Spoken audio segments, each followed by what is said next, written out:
नमस्कार दोस्तों, मेरा नाम है डॉक्टर गोविंद राय गर्ग। आप सब मुझे डॉक्टर गोगा के नाम से जानते हो। इस वीडियो में हम डिस्कस करेंगे एक टॉपिक जो है मोनोक्लोनल एंटीबॉडीज़।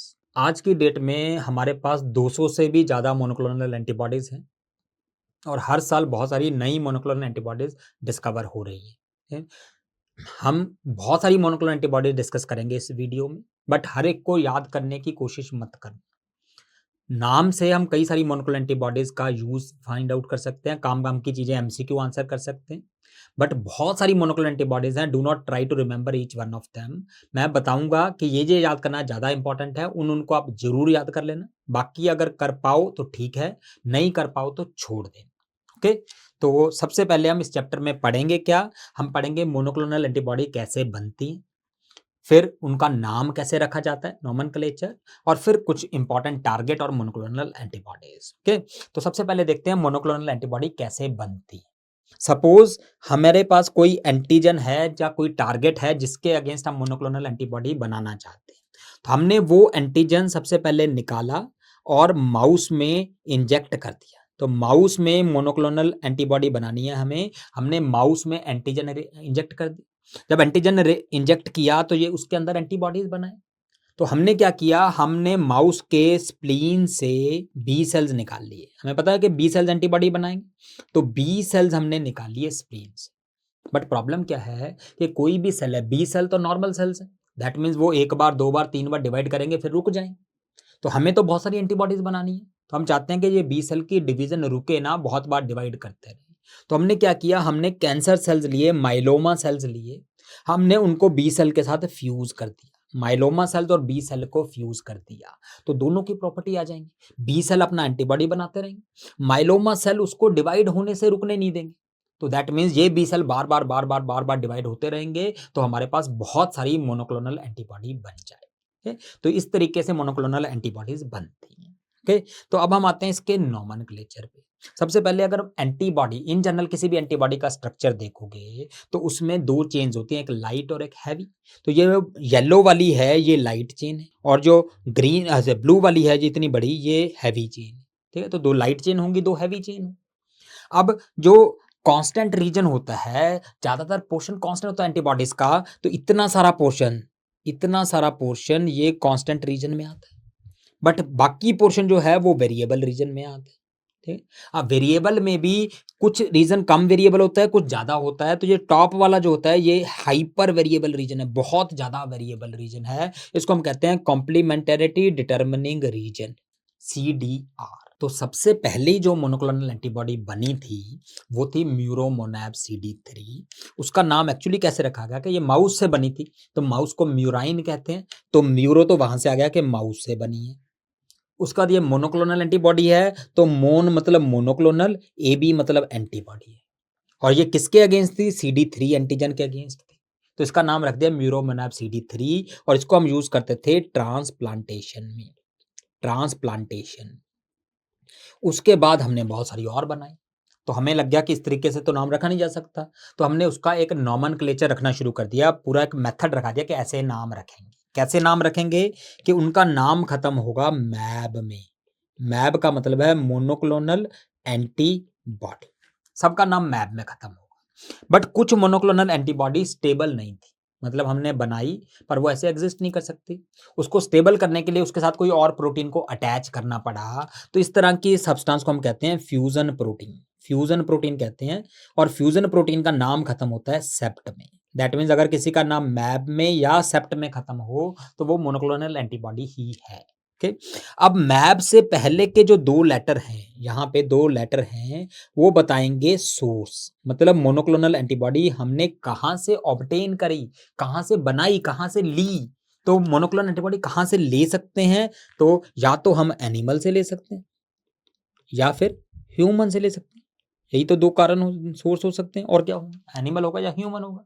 बट तीसरा है क्या, जो इन दोनों का मिक्सचर हो, कुछ एनिमल कंपोनेंट, कुछ ह्यूमन कंपोनेंट। अब हमने ये डिस्कस करना क्यों शुरू किया कि एनिमल लेंगे या ह्यूमन लेंगे? वो इसलिए कि अगर जितना ज़्यादा एनिमल कंपोनेंट होगा उतना ज़्यादा एलर्जी का रिस्क हो। दूसरा, अगर एनिमल कंपोनेंट में कुछ थोड़ा बहुत एंटीजन रह गया तो उसके अगेंस्ट एंटीबॉडी भी बन सकती है। तो जितना ज़्यादा एनिमल कंपोनेंट उतना ज़्यादा रिस्क है एलर्जी का, उतना ज़्यादा रिस्क है एंटीबॉडी बनने का, एंटीबॉडी के अगेंस्ट एंटीबॉडी बनने का, ठीक है? तो जो प्योरली एनिमल है उसमें बहुत हाई रिस्क होगा, इसलिए हम इनको प्रेफर ही नहीं करते, प्योरली एनिमल को प्रेफर नहीं करते, ठीक है? तो या तो मिक्स करेंगे या ह्यूमन करेंगे। अब जो मिक्स वाले हैं वो 2 तरीके के हो सकते हैं, एक होते हैं काइमेरिक,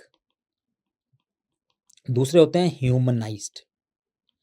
काइमेरिक का मतलब है 50-50, 50-50 मतलब जो कांस्टेंट रीजन है वो ह्यूमन से ले ली और वेरिएबल रीजन एनिमल से ले ली, एक आदमी का एक एनिमल का। बट जो ह्यूमनाइज्ड है इसमें ऑलमोस्ट सारा ह्यूमन है, मतलब कांस्टेंट तो ह्यूमन है ही बट वेरिएबल वाला भी ज्यादातर ह्यूमन है, सिर्फ एक सीडीआर छोड़ के जो हाइपर वेरिएबल वाला है वो एनिमल है, ठीक है? तो सिंपली हम क्या याद करेंगे कि काइमेरिक में 50-50, आधा एनिमल आधा ह्यूमन, ह्यूमनाइज्ड में 99% ह्यूमन है, 1% एनिमल है, और ह्यूमन में 100% ह्यूमन।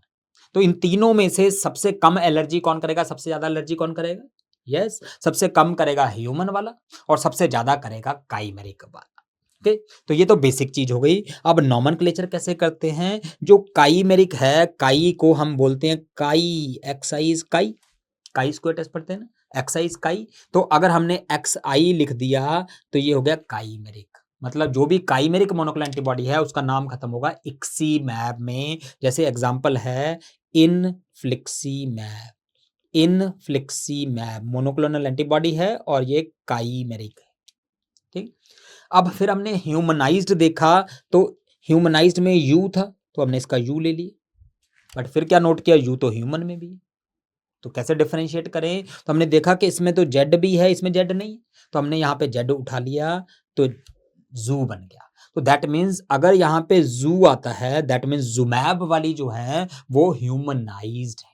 जुमैब जैसे ट्रास्टुजुमैब,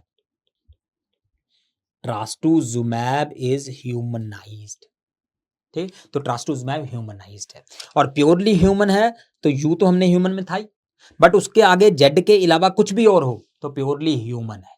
जैसे अडालीमुमैब, अडालीमुमैब, अडालीमुमैब मोनोक्लोनल एंटीबॉडी है और एमयू है, मतलब जेडयू नहीं है बट यू है, तो ये प्योरली ह्यूमन है। तो आप एक क्वेश्चन सिर्फ नाम देख के आंसर कर सकते हो। Which of the following monoclonal antibody has highest risk of causing allergy? Which has lowest risk of causing allergy? ठीक है, तो इक्सीमैब में मैक्सिमम है और उमैब में मिनिमम है, ठीक है, ये हो गया। बट फिर इस नोमेनक्लेचर में कुछ चेंजेस की गई। पहली बात, ये जो मैंने नोमेनक्लेचर आपको बताया है ये बिल्कुल एग्जैक्ट नहीं है, ये काफी कॉम्प्लिकेटेड है। मैंने अपने क्वेश्चन आंसर करने के लिए इसको थोड़ा सिंप्लीफाइड कर दिया, ठीक, बट इसमें भी कुछ चेंजेस कर दिए गए। क्यों किए गए? 2009 में ये पाया गया कि ज्यादातर डॉक्टर्स उसके नाम से ही उसको जज करने लग जाते हैं कि अगर इक्सीमैब है तो ये एलर्जी करती होगी, ठीक है, पर इतना नहीं है, सारी इक्सीमैब थोड़ी करेंगे बहुत ज्यादा एलर्जी। तो इसके प्रॉब्लम को दूर करने के लिए उन्होंने क्या किया कि उन्होंने सोर्स कोड ही हटा दिया। 2009 के बाद जो मोनोक्लोनल एंटीबॉडी आती हैं उसमें सोर्स कोड ही नहीं होता। जैसे पहले अडालीमुमैब कहते थे, अब इसी का नाम एडालुमैब, सोर्स कोड ही हटा दिया, ठीक। फिर 2017 में नई प्रॉब्लम आई। प्रॉब्लम क्या आई कि पेटेंट खत्म होने लग गए। नॉर्मली अगर कोई भी दवाई है पहले एक ही कंपनी बना सकती थी, अब यही दवाई 4 कंपनियां बना सकती, ठीक है। नॉर्मल कंपाउंड में तो कोई प्रॉब्लम नहीं होती, 4 कंपनी बनाए चाहे 10 बनाए, बट जो बायोलॉजिकल कंपाउंड है, मोनोक्लोनल एंटीबॉडी वगैरह जो हैं, अलग अलग कंपनी अलग अलग प्रोसेसेस यूज कर सकती। बट अगर 4 मोनोक्लोनल एंटीबॉडी बनी, चाहे वो चारों सेम दवाई हैं बट वो डिफरेंट बायोलॉजिकल इफेक्ट शो कर सकती है, ठीक। तो इन कंपाउंड्स को हम कहते हैं बायोसिमिलर्स। जैसे हम नॉर्मल कंपाउंड में तो जेनरिक्स कहते हैं ना, जेनरिक दवाइयां हैं, इनको कहते हैं बायोसिमिलर, मतलब दवाई सेम है बट अलग अलग कंपनी ने बनाई है बट फिर भी बायोलॉजिकल इफेक्ट अलग हो सकता है। तो अब हमें कैसे पता लगेगा कि अडालीमुमैब एक कंपनी की है या अडालीमुमैब दूसरी कंपनी की है? तो इसके लिए उन्होंने कहा कि नाम के बाद 4 लेटर लिखने हैं।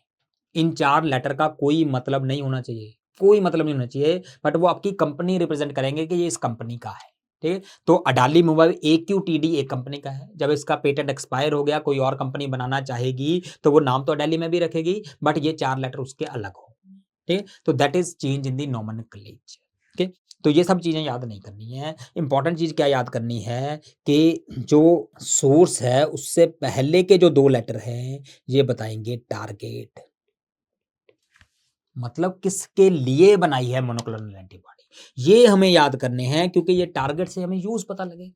तो जैसे हम एग्जांपल पढ़ते हैं टॉक्स, अगर इस जगह पे टॉक्स आ गया, लाइक ये दो एग्जांपल लिखे हमने, बेजिलोटॉक्सिमैब, ओबिलिटॉक्सिमैब, तो मैब का मतलब है मोनोक्लोनल एंटीबॉडी। यू जो है it is telling the human, purely human है, इसमें इक्सीमैब है तो काइमेरिक है। बट उससे पहले अगर देखोगे तो ये टॉक्स आता है, यहाँ पे भी टॉक्स आता है, तो टॉक्स इज टेलिंग टॉक्सिन। ये मोनोक्लोनल एंटीबॉडी है टॉक्सिन्स के अगेंस्ट। किस टॉक्सिन के अगेंस्ट? बेजिलोटॉक्सिमैब जो है ये है क्लॉस्ट्रिडियम टॉक्सिन के अगेंस्ट, क्लॉस्ट्रिडियम डिफिसिली के अगेंस्ट है। क्लॉस्ट्रिडियम डिफिसिली की जो टॉक्सिन है उसके अगेंस्ट है। तो कहाँ यूज करेंगे? Yes, pseudo membranes colitis. नाम से कैसे याद करोगे? इसके नाम में बेजिलोटॉक्सिमैब लिखा है, अगर हम छोटा सा सी लगा दें तो ये बन गया क्लॉस्ट्रिडियम, क्लॉस्ट्रिडियम टॉक्सिन के अगेंस्ट। सिमिलरली ओबिलटिक्सैक्सिमैब जो है ये एंथ्रेक्स की टॉक्सिन के अगेंस्ट है, बैसिलस एंथ्रेक्सिस की टॉक्सिन के अगेंस्ट है, बैसिलस की टॉक्सिन के अगेंस्ट है। तो एंथ्रेक्स में यूज करेंगे इसको, एंथ्रेक्स में। अगेन नाम से याद कर लो, इल लिखा हुआ है तो इल किस में आता है? बैसिलस में आता है। इल इज बैसिलस, तो it is used against bacillus. दोनों याद नहीं करनी, एक भी कर लो तो भी चलेगा, बट इसमें बेजिलोटॉक्सिमैब इंपॉर्टेंट है अगर कर सको तो, अगर नहीं करनी है तो छोड़ सकते हो, ज्यादा इंपॉर्टेंट नहीं। ओके, अब आगे नेक्स्ट, ये आपको आनी चाहिए सारी, ये इंपॉर्टेंट है। अगर नाम में एन ई या एन यू हो गया, अगर आपको पता हो तो न्यूरॉन के स्पेलिंग हम ऐसे लिखते हैं NEURON। तो अगर NE है या NU है तो it will be for neuron, ये दवाइयां न्यूरॉन्स पे काम करेंगी। अब न्यूरॉन वाली दो मेन बीमारियां हैं जो मोनोक्लोनल एंटीबॉडी जिसके लिए बनाते हैं हम। पहली बीमारी है माइग्रेन। तो पहली 4 दवाइयां जो हैं they are monoclonal antibodies used for migraine. ये क्या है? बेसिकली ये कैल्सिटोनिन जीन रिलेटेड पेप्टाइड के रिसेप्टर के अगेंस्ट मोनोक्लोनल एंटीबॉडी है। ट्राइजेमिनल न्यूरॉन इसको सिक्रीट करता है और CGRP अपने रिसेप्टर पे काम करता है, उससे माइग्रेन होता है, तो हमने उसके अगेंस्ट बना ली। तो एरेनुमैब, एप्टिनेजुमैब, गैल्केनिजुमैब, फ्रीमेनिजुमैब ये माइग्रेन में यूज करते हैं, पर्टिकुलरली प्रोफाइलैक्सिस के लिए, प्रिवेंट करने के। ठीक है, बाकी जो लास्ट की 2 दवाइयां हैं ये हम यूज करते हैं Alzheimer's disease. Remember, Alzheimer disease में ब्रेन में कॉलिनर्जिक न्यूरॉन्स होते हैं, कॉलिनर्जिक न्यूरॉन्स में ए बीटा अमाइलॉइड जमा हो जाता है। ए बीटा अमाइलॉइड इन कॉलिनर्जिक न्यूरॉन को डिस्ट्रॉय करता है, जिससे लॉस ऑफ मेमोरी हो जाती है, अल्जाइमर डिजीज हो जाती है। तो ये जो 2 मोनोक्लोनल एंटीबॉडी हैं ये ए बीटा अमाइलॉइड के अगेंस्ट मोनोक्लोनल एंटीबॉडी हैं और ये अल्जाइमर डिजीज के अंडरलाइंग कॉज को ठीक करते हैं। तो इनको हम कहते हैं disease modifying drug for Alzheimer disease.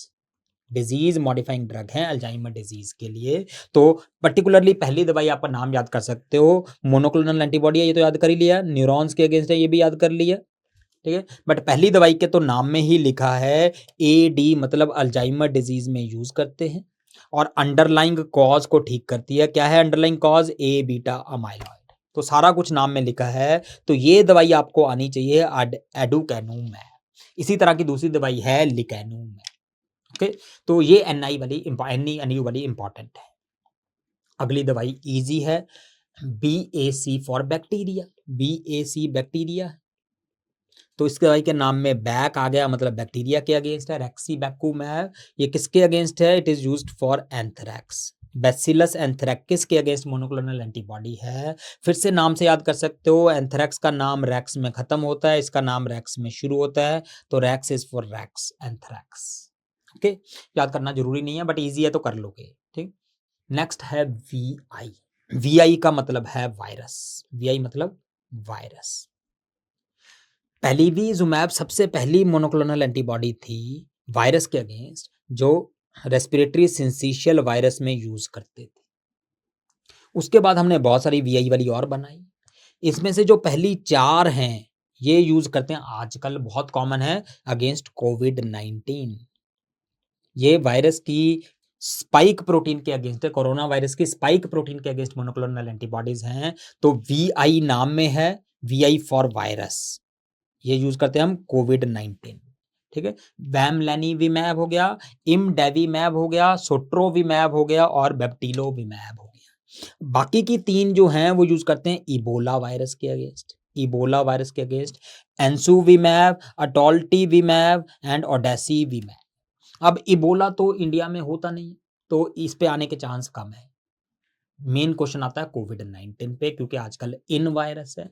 तो इंपॉर्टेंट चीज़ क्या है कि आपको कोई भी दवाई याद नहीं करनी, बस सिर्फ ये देख लेना, अगर वीआई वायरस लिखा हो, वीआई है मोनोक्लोनल एंटीबॉडी के नाम में और कहाँ यूज़ करते लिखा है, तो आंसर मार्क कर देना आँखें बंद करके। कहाँ यूज़ करेंगे? कोविड-19 में। Okay, so that is up for VI for virus. फिर आ जाओ सीआई। सीआई हो या सी हो, इसका मतलब है सर्कुलेशन। सर्कुलेशन, ये ब्लड में काम करेगी, सर्कुलेशन में काम करेगी। जैसे एब्सिक्सिमैब है, सीआई मतलब सर्कुलेशन। ये ब्लड में एक प्रोटीन होती है प्लेटलेट्स के ऊपर, ग्लाइकोप्रोटीन 2b/3a। ये इसके अगेंस्ट मोनोक्लोनल एंटीबॉडी है, तो कहाँ यूज करेंगे? एंटी प्लेटलेट फंक्शन के लिए, used for anti platelet action. तो एब्सिक्सिमैब तो आपको आना ही चाहिए, और इसके नाम में भी लिखा है कि एब्सिक्सिमैब का नाम ए बी है, तो ये बी और ए के अगेंस्ट है, 2b3। ठीक। अब अगली 3 मोनोक्लोनल एंटीबॉडी जो हैं, ये यूज करते हैं, ये मोनोक्लोनल एंटीबॉडी हैं वीईजीएफ के against. Vascular endothelial growth factor, नाम से मतलब वास्कुलर, ब्लड वेसल हो गया, सर्कुलेशन हो गया। तो जो विवैकिजुमैब है, ये वीईजीएफ एंटागोनिस्ट है, ये एंजियोजेनेसिस को रोकता है। एंजियोजेनेसिस, एंजियोजेनेसिस मतलब formation of new blood vessels. किस लिए चाहिए? कैंसर को स्प्रेड करने के लिए चाहिए, मेटास्टेसिस के लिए चाहिए। तो वीईजीएफ की जो एंटागोनिस्ट है वो कैंसर्स में यूज होते हैं। तो विवैकिजुमैब जो है नॉन स्पेसिफिक है, बहुत सारे कैंसर्स में यूज होता है, बहुत सारे कैंसर्स में यूज होता है। कोलोरेक्टल कैंसर में होता है, रीनल सेल कैंसर में होता है, बहुत सारों में होता है। ठीक है, non specific anti cancer drug है।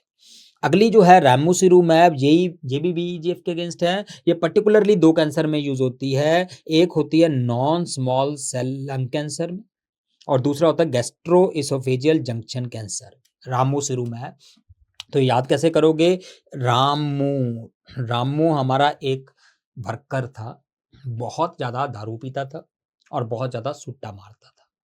तो कैसे याद करोगे कि रामू दारू पीता था, दारू पिएगा तो जब रिफ्लक्स होगा तो गैस्ट्रोएसोफेजियल जंक्शन में प्रॉब्लम हो जाएगी, तो गैस्ट्रोएसोफेजियल जंक्शन कैंसर के लिए। बहुत सूटा मारता था तो लंग कैंसर हो जाएगा, तो non small cell lung cancer के लिए।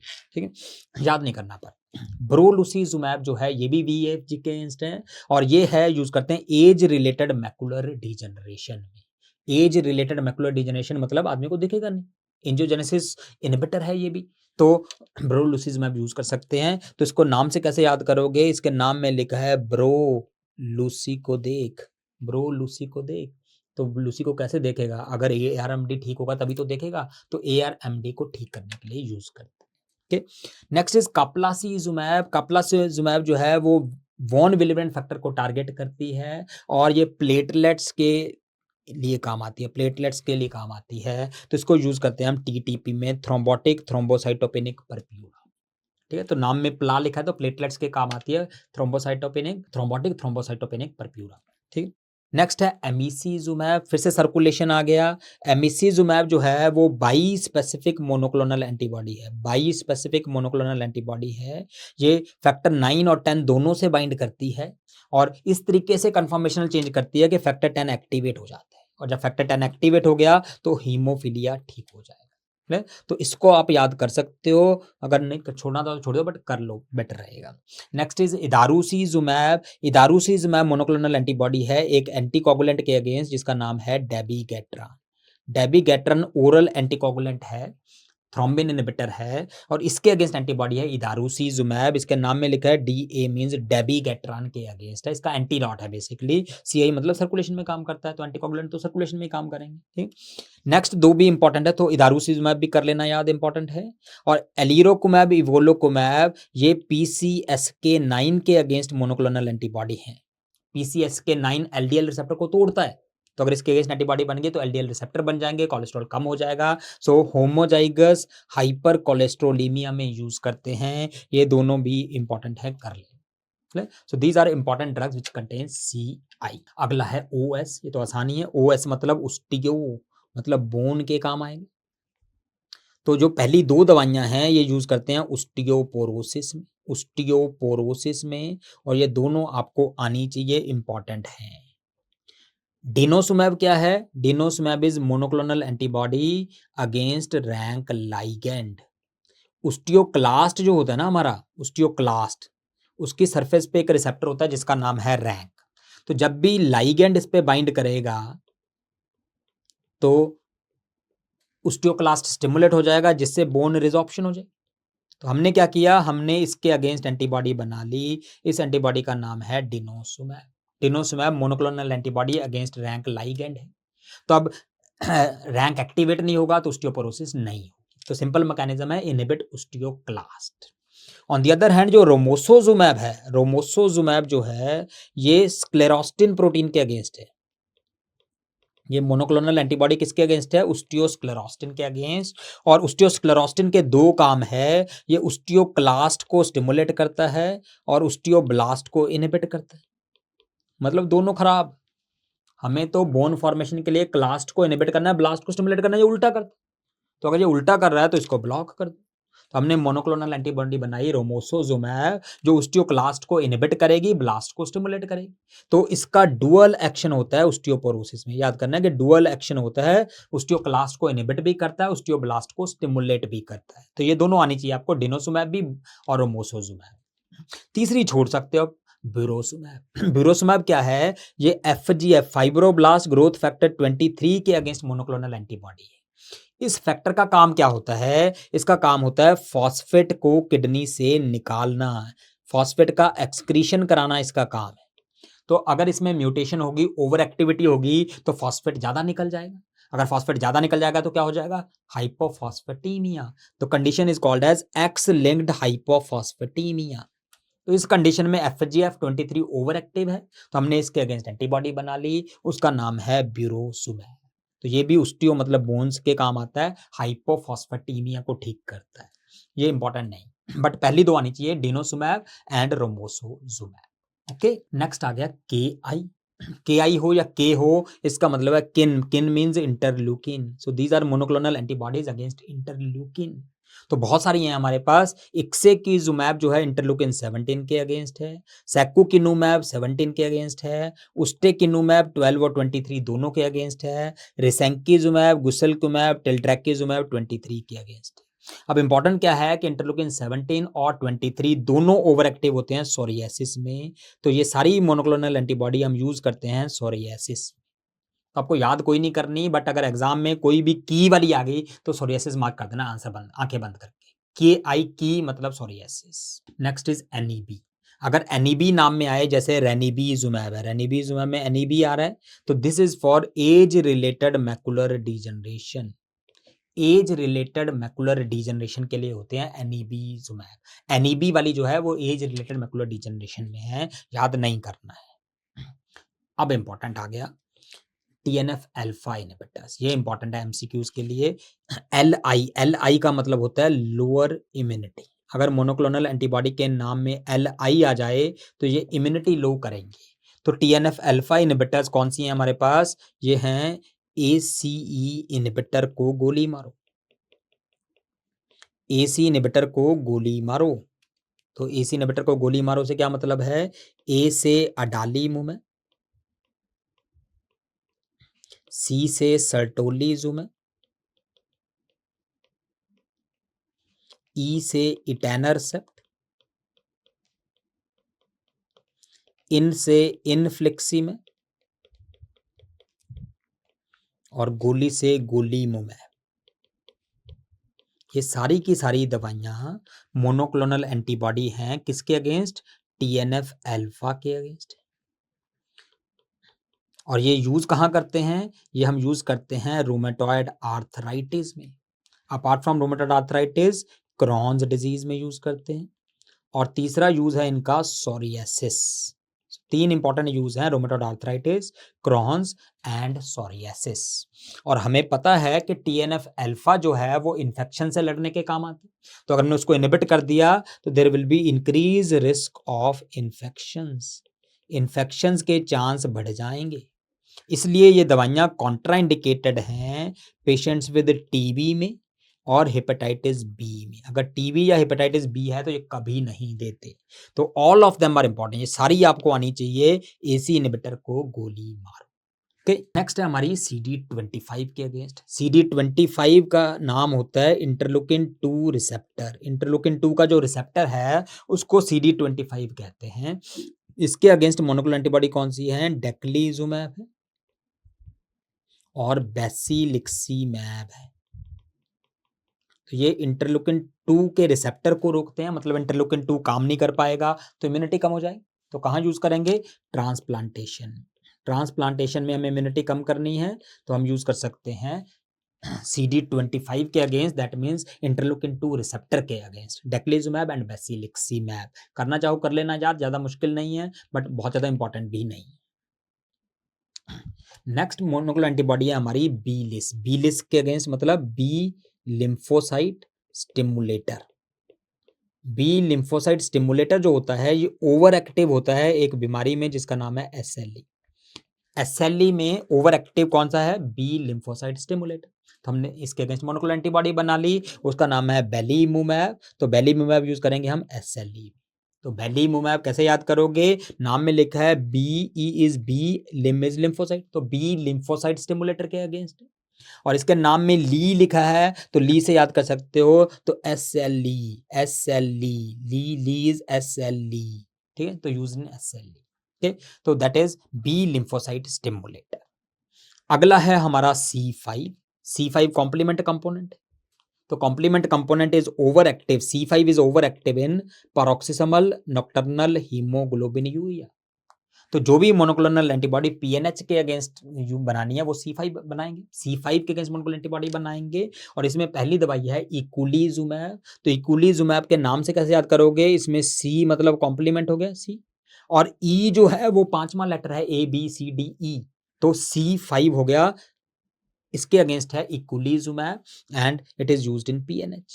और दूसरी जो PNH में यूज करते हैं वो है रावुलीजुमैब, ठीक है, रावुलीजुमैब। और इन दोनों में से याद कोई नहीं करनी आप। नेक्स्ट है monoclonal antibodies against leukocyte function antigens. दो एंटीजन है 1 और 3 और दोनों ओवर एक्टिव होते हैं सोरियासिस में। तो जो भी मोनोक्लोनल एंटीबॉडी LFA के अगेंस्ट है वो सोरियासिस में यूज करेंगे। LFA1 के अगेंस्ट जो दवाई है उसका नाम है इफालीजुमैब। इफालीजुमैब, इफालीजुमैब नाम में क्या लिखा है? LFA, I look like 1। तो इफालीजुमैब LFA1 के अगेंस्ट है तो इसको यूज करेंगे सोरियासिस में। सिमिलरली LFA3 के अगेंस्ट जो है उसका नाम है एलिफासेप्ट। एलिफासेप्ट, एलिफासेप्ट कैसे याद कर लोगे? अगेन नाम में लिखा है LFA बट C जो है वो थर्ड लेटर होता है तो LFA3 के अगेंस्ट है, इसको भी यूज करेंगे हम सोरियासिस में। ओके, तो LFA के अगेंस्ट वाली जो है वो सोरियासिस में यूज करनी है, याद दोनों में से कोई नहीं करना। ओके, नेक्स्ट जो है वो है CCR4 के अगेंस्ट। CCR4 के अगेंस्ट जो मोनोक्लोनल एंटीबॉडी है वो है मोगामुलीजुमैब। मोगामुलीजुमैब ये यूज करते हैं माइकोसिस फंगोइड्स में और सीज़ेरी सिंड्रोम में। इसको याद कैसे करोगे कि एक आदमी मोगा से मूली लेके आया, मोगा पंजाब में एक शहर आपको पता है, वहां से मूली लेके आया, वो इन्फेक्टेड मूली थी, ठीक है, उसको इन्फेक्ट हो रखा था, फंगल इन्फेक्शन था, तो उसको खाने के बाद आदमी को फंगल सिम्टम आने लग गए, ब्रेन में चले गए, सीजर्स हो गए। तो इसलिए आपने याद कैसे किया कि मोगा से मूली लेके आया तो माइकोसिस फंगोइड फंगल इन्फेक्शन और सीजर आने लग गए, सीजरी सिंड्रोम। तो फंगल इन्फेक्शन में, सीजरी सिंड्रोम में, mycosis fungoides and Sezary syndrome we can use mogamulizumab. याद नहीं कर। नेक्स्ट है अल्फा-4 इंटीग्रिन के अगेंस्ट, दवाई का नाम है नटालीजुमैब, ये याद करनी है आपको। नटालीजुमैब इसको यूज करते हैं मल्टीपल स्क्लेरोसिस में। मल्टीपल स्क्लेरोसिस क्या होती है? डीमाइलिनेटिंग डिजीज होती है, माइलिन शीट नहीं बनती ठीक से, तो न्यूरोलॉजिकल प्रॉब्लम्स होती हैं, मूवमेंट में, वॉकिंग में भी प्रॉब्लम होती है। इस आदमी को बोलो ताली बजाओ तो मुश्किल हो जाएगा इसको बजाना, तो इसलिए हमने नाम क्या रख दिया? नातालीजुमैब। ना ताली, ताली नहीं बजा पाएगा, मल्टीपल स्क्लेरोसिस। ओके, दूसरा यूज है इसका क्रॉहन्स डिजीज। ओके, देन अगली दवाई है अल्फा 4 बीटा 7 इंटीग्रिन के अगेंस्ट, इसका नाम है विडोलिजुमैब। विडोलिजुमैब इसको यूज करते हैं इन्फ्लेमेटरी बाउल डिजीज में, जैसे अल्सरेटिव कोलाइटिस और क्रॉन्स डिजीज में। कैसे याद करोगे? अगर किसी को अल्सरेटिव कोलाइटिस है और क्रॉन्स डिजीज है तो उसको लूज मोशंस होंगे, डायरिया होगा। अगर उसको डायरिया काफी ज्यादा होगा तो उसकी डोली उठना मुश्किल हो जाएगा, तो बी डोलीजुमैब। डोली नहीं उठ पाएगी अल्सरेटिव कोलाइटिस और क्रॉन्स डिजीज। ठीक, सो दैट इज विडोलिजुमैब। अब आ गया अस्थमा के लिए। अस्थमा के लिए जो मोनोक्लोनल एंटीबॉडी यूज करते हैं उसको हम याद करते हैं ओएमआर शीट से। पहले एग्जाम होते थे जब पेपर पे पेन पे, तो ओएमआर शीट यूज करते थे जिसमें गोले गोले भरने होते थे। ठीक है, O means omalizumab, omalizumab, M is mepolizumab and R is reslizumab. ये अस्थमा में यूज करते हैं तीनों दवाइयां। ओमेलिजुमैब आपको आनी चाहिए। It is a monoclonal antibody against IgE. ये आईजीई के अगेंस्ट मोनोक्लोनल एंटीबॉडी है, जबकि बाकी दोनों जो हैं वो इंटरलूकिन 5 के अगेंस्ट मोनोक्लोनल एंटीबॉडी हैं। ये भी अस्थमा में यूज करते हैं, बट आनी कौन सी चाहिए? ओमेलिजुमैब। ओके, नेक्स्ट है CD20 के अगेंस्ट। CD20 के अगेंस्ट मोनोक्लोनल एंटीबॉडी है ओक्रेलीजुमैब। ओक्रेलीजुमैब भी आपको आनी चाहिए, नई दवाई है। और ये मोनोक्लोनल एंटीबॉडी यूज करते हैं हम प्राइमरी प्रोग्रेसिव मल्टीपल स्क्लेरोसिस में। ये खास बात है कि ज्यादातर दवाइयां जो भी मल्टीपल स्क्लेरोसिस में यूज करते हैं वो हम यूज करते हैं रिलैप्सिंग रिमिटिंग मल्टीपल स्क्लेरोसिस में। अकेली दवाई जो PPMS primary progressive multiple sclerosis में यूज होती है वो है ओक्रेलीजुमैब। ये आपको आनी चाहिए। फिर आ गया इंटरलूकिन 6 का रिसेप्टर। इंटरलूकिन 6 के रिसेप्टर के अगेंस्ट जो मोनोक्लोनल एंटीबॉडी हैं वो है सारीलुमैब एंड टोसिलीजुमैब। सारीलुमैब आप नाम से याद कर लोगे, सारीलुमैब इसके नाम में क्या लिखा है? ये मोनोक्लोनल एंटीबॉडी है किसके अगेंस्ट? इंटरल्यूकिन 6 के रिसेप्टर के अगेंस्ट। इंटरल्यूकिन 6 रिसेप्टर के अगेंस्ट है। और ये यूज कहां करेंगे? RA मतलब रूमेटॉइड आर्थराइटिस। ओके, तो सारीलुमैब के नाम में सब लिखा है। टोसिलीजुमैब भी सेम है, ये भी इंटरलूकिन 6 के अगेंस्ट है, ये भी रूमेटॉइड आर्थराइटिस में देंगे। दूसरा, ये दोनों मोनोक्लोनल एंटीबॉडीज ये अप्रूव्ड हैं साइटोकाइन रिलीज सिंड्रोम के अगेंस्ट। कोविड के पेशेंट्स में कई पेशेंट्स में साइटोकाइन रिलीज सिंड्रोम हो रहा था, तो उसके अगेंस्ट हम यूज कर सकते हैं सारीलुमैब और टोसिलीजुमैब को। ये दोनों आपको आनी चाहिए, ये इंपॉर्टेंट है। ओके, फिर एक मोनोक्लोनल एंटीबॉडी हमने बनाई पी सेलेक्टिन के अगेंस्ट, जो कि एडेजन वगैरह करने के काम आता है, उसके अगेंस्ट बनाई। उसका नाम है क्रीजेनलीजुमैब। क्रीजेनलीजुमैब क्योंकि ये एडेजन रोकता था तो आरबीसी वगैरह चलते रहते थे, अटकते नहीं थे, तो वीनो ऑक्लूसिव डिजीज ठीक हो जाती थी सिकल सेल अनीमिया में। इसको यूज करते हैं सिकल सेल अनीमिया में to treat veno occlusive disease. तो इसके नाम में लिखा है सी मतलब सेल, AN मतलब अनीमिया। कौन सा सेल अनीमिया होता है? सिकल सेल अनीमिया होता है, तो it is used for sickle cell anaemia. Okay, फिर एक और दवाई बनाई हमने LI वाली, जिसका नाम है इबालीजुमैब। इबालीजुमैब जो है ये CD4 के अगेंस्ट है। रिमेंबर CD4 सेल्स कौन सा वायरस इन्फेक्ट करता है? यस, HIV करते हैं, तो HIV के अगेंस्ट है इबालीजुमैब। ये एक फ्यूजन इनहिबिटर है, फ्यूजन इनहिबिटर है, CD4 सेल्स के अगेंस्ट है। तो नाम से क्या याद करोगे कि IB मतलब ये IV देते हैं, इंट्रावेनस देते हैं, और दूसरा IV है तो आगे H लगा दो तो HIV में यूज करते हैं। तो ibalizumab is used in HIV, it is given intravenously, it is a fusion inhibitor, और ये दवाई आपको आनी चाहिए। एक और इंटरलूकिन 17 रिसेप्टर के अगेंस्ट बनाई ब्रोडालुमैब। 17 हमें पहले भी पता कहां पड़ा था? सोरियासिस में। It can be used in psoriasis and again no need to remember, नहीं करना है। नेक्स्ट इज इंटरलूकिन 4 रिसेप्टर के अगेंस्ट बनाई, उसका नाम है डुपिलुमैब। डुपिलुमैब जो है याद कर लो, D for dupilumab, D for dermatitis. ये एटोपिक डर्मेटाइटिस के लिए यूज करते हैं। Dupilumab is used for atopic dermatitis, और D का मतलब है फोर्थ लेटर है ABCD, तो फोर्थ लेटर है तो इंटरलूकिन 4 रिसेप्टर के अगेंस्ट है डुपिलुमैब, याद नहीं करना। नेक्स्ट इज इंटरफेरॉन गामा के अगेंस्ट। इंटरफेरॉन गामा के अगेंस्ट द ड्रग इज एमापेलुमैब। एमापेलुमैब है, इंटरफेरॉन गामा के अगेंस्ट है। तो ये यूज करते हैं प्राइमरी हीमोफेगोसिटिक लिम्फोहिस्टियोसाइटोसिस। इसके नाम से कैसे याद करोगे? ये यूज करते हैं P for primary, L for lymphohistiocytosis में, प्राइमरी लिम्फोहिस्टियोसाइटोसिस में, और इसका नाम स्टार्ट होता है Emma. Emma look like gamma, तो इंटरफेरॉन गैमा के अगेंस्ट है, याद नहीं करना। Next is kallikrein, this is important. High molecular weight kininogen होता है बॉडी, इसका मेटाबॉलिज्म होके बनता है ब्रेडिकाइनिन। और कौन बनाता है ये ब्रेडिकाइनिन? ये बनाता है कैलीक्रीन। कैलीक्रीन। और ब्रेडिकाइनिन अगर जरूरत से ज्यादा हो जाए तो क्या होगा? Hereditary angioneurotic oedema. Hereditary angioneurotic oedema, जिसको कॉमनली हम HAE लिखते हैं। This is due to excessive bradykinin. तो फिर हमने क्या किया? हमने इसके अगेंस्ट एंटीबॉडी बना दी ताकि ब्रेडिकाइनिन ना बने। अगर ब्रेडिकाइनिन नहीं बनेगा तो HAE ठीक कर सकते हैं, और उसका नाम है लेनाडेलुमैब। लेनाडेलुमैब इज मोनोक्लोनल एंटीबॉडी अगेंस्ट कैलीक्रीन। अब इसको याद कैसे करेंगे कि बहुत गंदा सा निमोनिक है। पंजाबी में अगर आप देखो कि काली, काली मीन्स फास्ट। हमें दिल्ली से कुछ सामान मंगवाना था, ठीक है? तो हमने बोला दिल्ली से सामान लेके आना, बट जल्दी जल्दी लेके आना, ठीक है? तो हमने क्या बोला कि हाई, HA इज हाई। काली करी, काली करी मीन्स जल्दी जल्दी करी, फास्ट करी।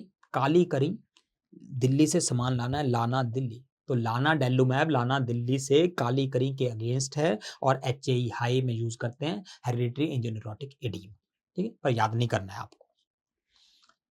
Next is immune check point inhibitor. ये हम कई जगह पे पढ़ चुके हैं, ये इंपॉर्टेंट है, ठीक? बेसिक कॉन्सेप्ट क्या है कि ये टी सेल है। टी सेल का काम है कैंसर सेल्स को मारना। तो कोई भी कैंसर सेल आया तो टी सेल इसको मार दे। बट टी सेल तो नॉर्मल सेल को भी मार सकते। उसको थोड़ी पता है कि कैंसर सेल है कि नॉर्मल सेल है। सेल तो एक जैसे होते हैं। तो एक नॉर्मल सेल है, टी सेल ने इसको भी कैंसर सेल समझ के मार देना। तो अब नॉर्मल सेल कैसे बचे? तो नॉर्मल सेल्स को हमने एक आईडी कार्ड दे दिया, ठीक है? तो जैसे ही टी सेल इनको अटैक करने आता है तो वो अपना आईडी कार्ड निकाल के दे देते हैं कि भैया देखो मैं तो नॉर्मल। तो टी सेल उसका आईडी कार्ड पढ़ता है, उसको लगता है हाँ नॉर्मल है, और उसको छोड़ देता है, ठीक है? ये पढ़ता कैसे? ये आईडी कार्ड क्या होता है? बेसिकली टी सेल और नॉर्मल सेल में एक इंटरेक्शन होती है। एक के पास प्रोग्राम्ड डेथ रिसेप्टर होते हैं, दूसरे के पास लाइगेंड होता है। तो जब ये दोनों इंटरेक्ट करते हैं तो टी सेल को कंफर्म हो जाता है कि हाँ ये नॉर्मल है, मुझे इसको अटैक नहीं करना है। मतलब जब भी ये इंटरेक्शन होगी तो टी सेल इनहिबिट हो जाएगा। This interaction will inhibit the T cells. ये इम्यून चेक पॉइंट है। अब कैंसर सेल्स के पास तो आई कार्ड है नहीं, उनके पास तो प्रोग्राम डेथ लाइगेंड है नहीं। जब उनके पास आईडी कार्ड नहीं है तो टी सेल इसको मार देगा, नॉर्मल सेल को छोड़ दे। अब कैंसर सेल्स को भी पता लग गया कि नॉर्मल सेल ऐसे बच जाते हैं, तो वो क्या गए? उन्होंने नकली आईडी कार्ड छपवा लिया, नकली आई कार्ड बनवा लिया। दैट मीन्स उन्होंने भी PD-L1 एक्सप्रेस करना शुरू कर दिया।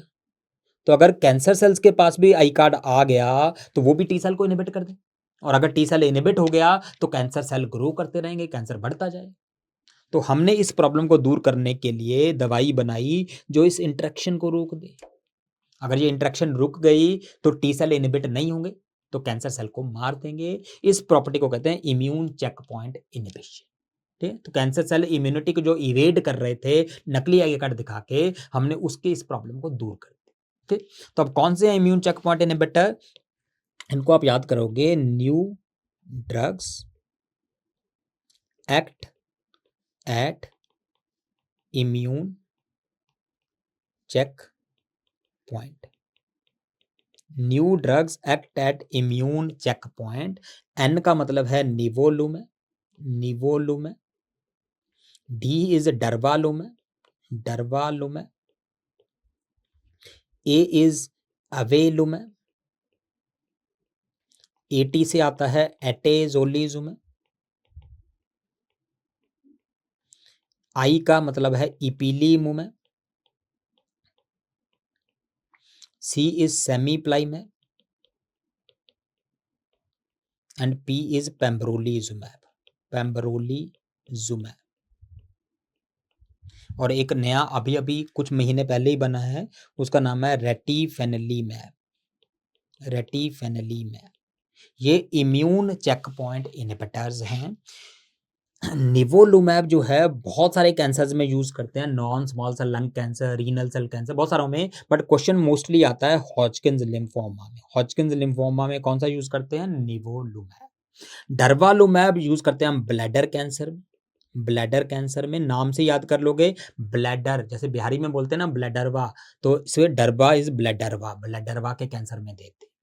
अवेलुमैब यूज करते हैं Merkel cell carcinoma, Merkel cell carcinoma में। तो अगर आपको साउथ अफ्रीका का एक प्लेयर पता हो क्रिकेट का, एलबी मॉर्कल, सुना होगा ना नाम, बहुत अच्छा बॉलर था, बैट्समैन भी था, ऑलराउंडर था, एलबी मॉर्कल। तो एलबी मॉर्कल जो है उसका कैसे याद करेंगे, एलबी तो avel look like LB, L अगर पहले लगाते हैं तो एलबी बन जाएगा, मॉर्कल मतलब मर्कल। अवेलुमैब मर्कल सेल कार्सिनोमा में देते हैं। और रेटिफेनेलिमैब भी नई दवाई जो है उसको भी मर्कल सेल कार्सिनोमा में देते हैं, क्योंकि रिमेंबर जो एलबी मॉर्कल था उसके बहुत सारे फैंस भी तो थे। तो LB Merkel that means retifanlimab for Merkel cell carcinoma.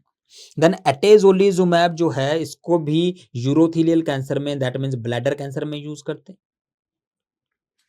इपिलीमुमैब जो है इसको यूज करते हैं मैलिग्नेंट मिलेनोमा में, मिलेनोमा कैसे याद करेंगे, मिलानोमा हमें पता है ना, मिलानोमा ब्लैक होता है, मिलानोमा मतलब ब्लैक, ठीक है। तो इसमें लिखा है पीली, तो काली पीली, जैसे काली पीली टैक्सीज होती है ना, तो काली पीली, तो पीली है तो काली में यूज करेंगे melanoma. Then cemiplimab is used in squamous cell carcinoma of skin, ये स्किन के कैंसर में यूज करते हैं। You can remember C for cutaneous cancer, cutaneous मतलब स्किन कैंसर। अब पेम्ब्रोलिजुमैब जो है सबसे ज्यादा ब्रॉड स्पेक्ट्रम है, ऑलमोस्ट किसी भी कैंसर में यूज कर सकते हैं, मतलब हॉजकिन लिम्फोमा में भी कर सकते हैं, ब्लैडर कैंसर में भी, यूरोथेलियल कैंसर में भी, मेलिग्नेंट मेलानोमा में भी, ऑलमोस्ट सब कैंसर में यूज करते हैं। बट क्वेश्चन आता है जो मेनली वो किस पे आता है, वो आता है ईएम, इसके नाम में है, ईएम का मतलब है एंडोमेट्रियल कैंसर, इसको यूज करते हैं हम एंडोमेट्रियल कैंसर, सारे कैंसर में यूज कर सकते हैं। क्वेश्चन आता है एंडोमेट्रियल कैंसर में कौन सा यूज करते हैं, पेम्ब्रोलिजुमैब आंसर। ओके, तो ये हो गया हमारे इम्यून चेक पॉइंट, ये दवाइयां इंपॉर्टेंट है, आपको सारी आनी चाहिए आज की डेट में, इंपॉर्टेंट एमसीक्यू है।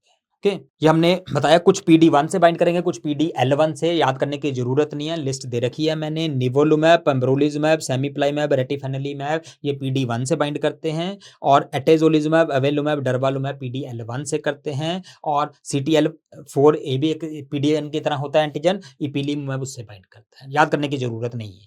ओके, तो ये हो गया हमारे इम्यून चेक पॉइंट इनहिबिटर जो इंपॉर्टेंट थे। अब आते हैं कुछ मोनोक्लोनल एंटीबॉडीज जिनका नाम TU या TA हुआ, जिनके नाम में वो ट्यूमर्स के लिए होंगे, कैंसर्स के लिए होंगे, ठीक है। जैसे एपिडर्मल ग्रोथ फैक्टर रिसेप्टर जिसको हर1 भी कहते हैं, उसके अगेंस्ट दवाई है सेटुक्सीमैब।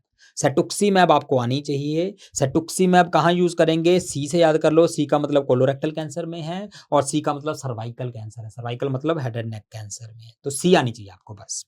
पानीटुमुमैब भी कोलोरेक्टल कैंसर में यूज करते हैं, यू कैन रिमेंबर इसका नाम में ही पानी आ गया, और अगर हम पानी पिएंगे तो कहाँ जाएगा, कॉलन में तो जाएगा, तो कोलोरेक्टल कैंसर में दे सकते हैं।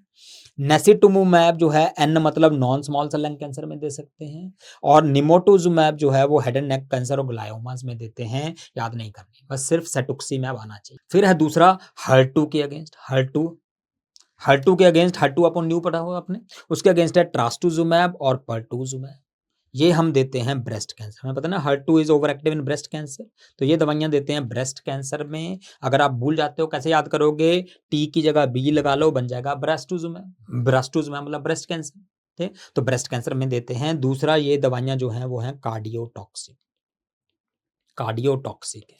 अब कार्डियोटॉक्सिक है वो याद कैसे करोगे, इसका नाम कैसे स्टार्ट हो रहा है, देखो ट्रस्ट से स्टार्ट हो रहा है, ट्रस्ट, और अगर हम किसी पे ट्रस्ट करेंगे दिल तो टूटेगा ना, जो ट्रस्ट करने वाली है वो दिल तोड़ देती है, तो कार्डियोटॉक्सिसिटी करती है ट्रास्टुजुमैब। अब मैंने बताया था कि ट्रस्ट नहीं करना है, ब्रेस्ट वालों पे ट्रस्ट नहीं करना है, तो बट पर तू फिर भी करेगा, पर तू फिर भी करेगा, तो पर्टुजुमैब भी यही दवाई है, वो भी कार्डियोटॉक्सिक है, वो भी ब्रेस्ट कैंसर में देते हैं। ओके, ये दवाइयां भी इंपॉर्टेंट है, ये दोनों आपको आनी चाहिए। Then third is PG platelet drive growth factor receptor के अगेंस्ट एंटीबॉडी, वो है ओलाराटुमैब, ओलाराटुमैब ये सॉफ्ट टिश्यू सार्कोमा में देते हैं। तो याद कैसे करोगे, इसके नाम में लारा है, ब्रायन लारा, ब्रायन लारा याद है, लेफ्टी बैट्समैन, जब वो सॉफ्टली कवर ड्राइव मारता था गोली की तरह बॉल जाती थी बाउंड्री तक, ठीक है, तो जो लारा है वो सॉफ्टली शॉट मारता है, सॉफ्ट टिश्यू सार्कोमा में देते हैं, याद नहीं करना है ये भी। फिर हमारे बहुत सारे CD मार्कर्स हैं, उनके अगेंस्ट एंटीबॉडीज हैं, तो इसमें से सबसे पहली जो न्यू है, लेटेस्ट है, CD3 के अगेंस्ट, ये याद करनी है आपको, इसका नाम है टेप्लीजुमैब।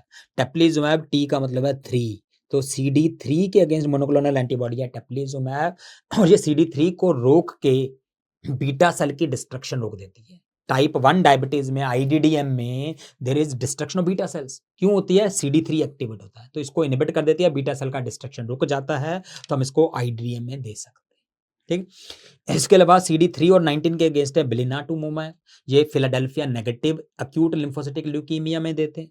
CD19 के अगेंस्ट है टाफासिटामैब, ये diffuse large B cell lymphoma में देते हैं। फिर CD20 के अगेंस्ट है बहुत सारी एंटीबॉडीज। CD20 के अगेंस्ट जो एंटीबॉडीज हैं वो मेनली हम बी सेल लिम्फोमास में देते हैं, तो इसमें आपको एक आनी चाहिए, सबसे इंपॉर्टेंट वो है रिटुक्सीमैब, जिसके भी नाम में ऋतु आएगा वो CD20 के अगेंस्ट होगी। रिमेंबर, ऋतु जो है 20 साल की लड़की है, तो CD20 के अगेंस्ट होगा। तो रिटुक्सीमैब आपको याद होना चाहिए, नॉन हॉजकिन लिम्फोमा और CLL में देते हैं, नॉन हॉजकिन लिम्फोमा में और CLL में देते हैं। इब्रेटुमुमैब बी सेल लिम्फोमा में, क्रॉनिक लिम्फोइड ल्यूकीमिया में, ओफाटुमुमैब CLL में, टोसिटुमुमैब बी सेल लिम्फोमा में, ओबिंटुजुमैब बी सेल लिम्फोमा CLL। ठीक है, बाकी याद नहीं करनी, सिर्फ रिटुक्सीमैब कर लेना। एक और है इसमें ओबिटुक्सीमैब, ये नई वाली दवाई है, ये relapsing remitting multiple sclerosis. Remember CD20 के अगेंस्ट पहले भी पढ़ी थी हमने, ओक्रेलिजुमैब जो प्राइमरी प्रोग्रेसिव में थी, ये ओबिटुक्सीमैब जो है वो रिलैप्सिंग रेमिटिंग मल्टीपल स्क्लेरोसिस में है। CD22 के अगेंस्ट है आइनोटुजुमैब, ये ALL में देते हैं। इसको कैसे याद करोगे? इसके नाम में लिखा है आई नो, मतलब अपने आप को ना बोलो, सिर्फ अपनी बात मत करो, सबके साथ चलो, सब मतलब ऑल, तो आई नो है तो ऑल के लिए यूज करेंगे। ओके, देन मोक्सेटुमुमैब जो है वो हेरी सेल ल्यूकीमिया में देते हैं, कोई याद नहीं करनी, बस दो ही याद करनी है, टेप्लीजुमैब और रिटुक्सीमैब।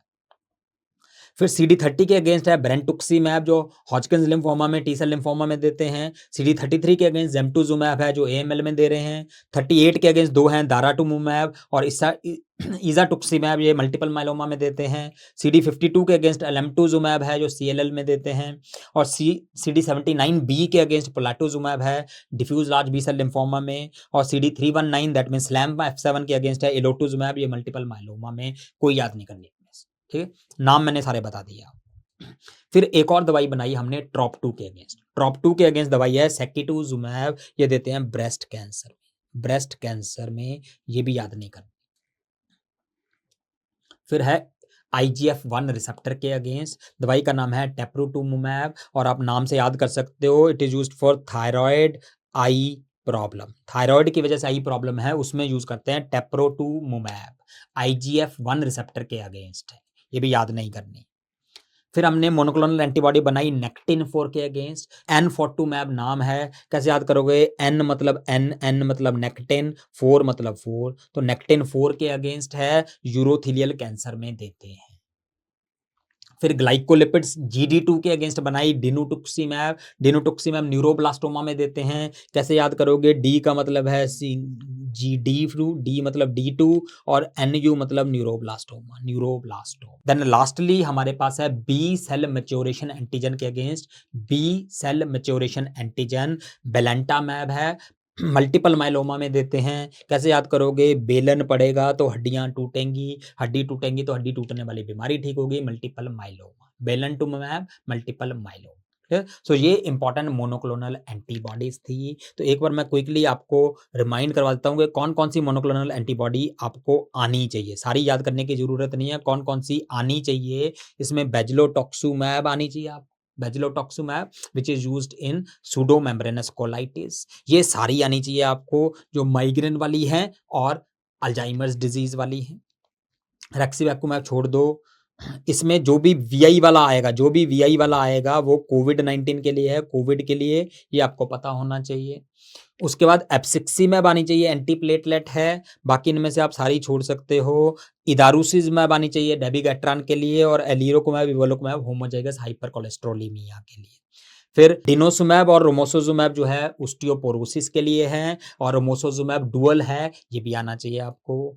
KI वाली छोड़ दो, वैसे सोरियासिस के लिए सारी। एनिबिजुमैब छोड़ दो, TNF अल्फा इनहिबिटर्स आने चाहिए आपको, AC इनहिबिटर को गोली मारो, ये आने चाहिए आपको। CD25 छोड़ दो, डेक्लिजुमैब वगैरह, बेलीमुमैब छोड़ दो, इकुली रेवोलिजुमैब छोड़ दो, LFA छोड़ दो, मोगामुलिजुमैब छोड़ दो, नटालिजुमैब आना चाहिए आपको मल्टीपल स्क्लेरोसिस के लिए, ना ताली बजाओ, ना ताली। विडोलिजुमैब छोड़ दो, एस्थमा के लिए ओमेलिजुमैब आना चाहिए, बाकी छोड़ देना, ओमेलिजुमैब आना चाहिए आपको। फिर ओक्रेलिजुमेब नहीं है मल्टीपल स्क्लेरोसिस जो कि प्राइमरी प्रोग्रेसिव एमएस में देते हैं, ये इंपॉर्टेंट है। सारीलुमेब टोसिलिजुमेब आनी चाहिए आपको रूमेटॉइड आर्थराइटिस में और साइटोकाइन रिलीज सिंड्रोम में। क्रिंजैलिजुमेब छोड़ दो। इबालिजुमेब एचआईवी के लिए आनी चाहिए आपको। ब्रोडालुमेब छोड़ दो, डुपिलुमेब छोड़ दो, एम्पापलुमेब छोड़ दो, लेनाडुलुमेब छोड़ दो। इम्यून चेकपॉइंट इनहिबिटर सारी आनी चाहिए। New drugs act at immune checkpoint हमने डिस्कस किया था। इसमें सेटुक्सीमेब आना चाहिए। ग्रोथ फैक्टर्स वालों में सेटुक्सीमेब इंपॉर्टेंट है, ट्रास्टुजमेब पटुजमेब इंपॉर्टेंट है और लाटुटुमेब छोड़ दो। सारे मार्कर्स में से सिर्फ टेप्लीजुमेब आनी चाहिए आपको और रिटुक्सीमेब आनी चाहिए, बाकी सारे छोड़ दो। सेकिटुमेब छोड़ दो, टेप्रोटुमेब छोड़ दो, एनफोर्टुमेब छोड़ दो, निनुटुक्सीमेब छोड़ दो, बेलेंटुमेब छोड़ दो। ठीक है, ये सब छोड़ दो। ठीक है, बाकी जो मैंने टिक मरवाए हैं वो सब आपको आनी चाहिए है। तो मैं खत्म कैसे करूंगा, ये कह के कि it doesn't matter what others are doing, it matters what you are doing. तो ये सबसे इंपॉर्टेंट है कि लोग क्या कर रहे हैं इंपॉर्टेंट नहीं है, आप क्या कर रहे हो इंपॉर्टेंट है। Do not waste time thinking about what others are doing and do not think about that, do not waste time on that. सिर्फ अपना क्या कर रहे हो ये इंपॉर्टेंट है। अगर आप अपने टारगेट की तरफ ध्यान से मेहनत करोगे, पर्टिकुलरली इस समय आपका पढ़ाई का टारगेट है तो ध्यान से पढ़ाई करोगे तो डेफिनेटली अच्छे रिजल्ट आएंगे। Okay, thank you very much.